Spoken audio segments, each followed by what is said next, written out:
Conference घेणार होते, ती प्रेस कॉन्फरन्स का नाही झाली?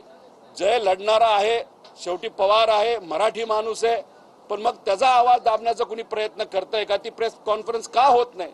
ह्या सगळ्या गोष्टीकडे बघितल्यानंतर आमचं मत आहे की कुठंतरी हा कट आधीच रचला गेला होता का? त्यानंतर पार्टीवर कंट्रोल करण्याचा हा कुठला तरी हेतू काही लोकांचा होता का? आणि मग दादांचा ऍक्सिडेंट, मग ह्याच्यात म्हणून आम्ही सातत्याने म्हणतोय की क्रिमिनल इन्व्हेस्टिगेशन त्या ठिकाणी व्हावं, आणि क्रिमिनल इन्व्हेस्टिगेशन व्हावं यासाठी FIR होणं महत्वाचं आहे.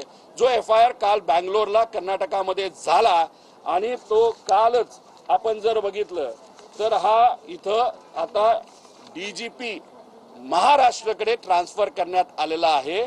आणि शेवटची जर आपण त्या ठिकाणी हे बघितलं त्याच्यामध्ये तिथं सांगण्यात आलेलं आहे की हे सगळं आपल्याकडे आलेलं आहे, आता आपण त्याच्यावर त्या ठिकाणी कारवाई करा. म्हणजे कर्नाटकाच्या पोलिसांकडे आता हा तपास राहिलेला नाही, हा तपास आलेला आहे महाराष्ट्र पोलिसांकडे. आता महाराष्ट्र होम मंत्रालय, पोलीस या बाबतीत काय निर्णय घेतात हे या ठिकाणी आपल्याला बघावं लागेल. पण याच्या मागे, दादांच्या घातपातच्या मागे, नाही तर ऍक्सिडेंटच्या पाठीमागे काय रणनीती होती, काय कट कारस्थान त्या ठिकाणी झालं होतं आणि कुणी रचलं होतं हे बघायचं असेल तर क्रिमिनल इन्व्हेस्टिगेशन होणं हे महत्वाचं आहे, असं आमचं सगळ्यांचं मत आहे. 26 फेब्रुवारीचं तुम्ही जे पत्र म्हणताय त्यात काय नेमकं म्हटलंय?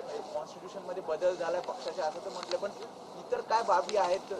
त्याच्यामध्ये बऱ्याच बाबी आहेत, पण त्यात असं सांगण्यात आलेलं आहे की the national president shall precede over the national convention and his her absence the national working president shall precede. म्हणजे नॅशनल वर्किंग प्रेसिडेंटला सगळी ताकद मिळली जाईल जेव्हा तिथं राष्ट्रीय अध्यक्ष नसेल.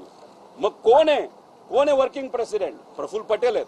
मग पूर्ण ताकद कोणाला पाहिजे होती? प्रफुल्ल पटेलांना पाहिजे होती. हेच तर आम्ही सातत्याने त्या ठिकाणी सांगत होतो.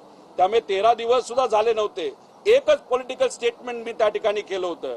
आम्ही म्हणालो होतो की त्या पक्षाच्या राष्ट्रीय अध्यक्ष ह्या सुनित्रा काकीच झाल्या पाहिजे, आणि महाराष्ट्राचं उपमुख्यमंत्री पद सुद्धा त्यांनाच त्या ठिकाणी मिळालं पाहिजे, आणि सगळे कॅबिनेट मंत्रीपद जे अजितदादांकडे होते ते सुनित्रा काकींकडे गेले पाहिजे असं आमचं सगळ्यांचं मागणं होतं. ठीक आहे, फायनान्स आत्ता मिळालं नसेल, पण आता हे अधिवेशन झाल्यानंतर फायनान्स त्यांना मिळेल असं आम्हाला कळतंय.